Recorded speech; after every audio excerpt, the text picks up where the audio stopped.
it's going to be interesting to see what happens to Julio because, there have been talks about him possibly going on loan and, him renewing his contract, which would mean him going on loan, but then staying put the next season. It's going to be weird to see what happens if he even stays put in the next few weeks, which would be kind of really sad to see because, Diego Gomez is there as Right. well, which it really would suck to have the team that has both Paraguayans, one of them going away just weeks after the second one arrives.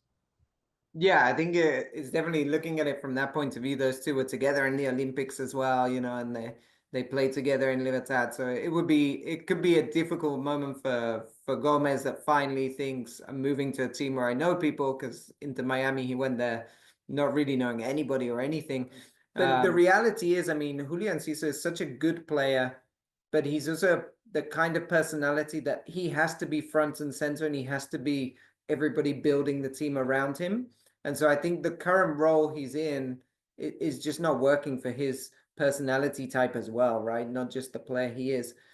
And there's plenty of teams out there at a slightly lower level, but still in Europe that would be happy to have someone like him on their team because he is just such a destructive player when he gets going, when he starts running at people, taking shots. So that's why I think it could happen in reality that he could end up leaving because there's going to be plenty of clubs interested in him. Eventually, I don't think Julio Enciso is going to be important in this team anytime during this season. And that's the thing, right? You always get the feeling like he's a second, third option for this coach.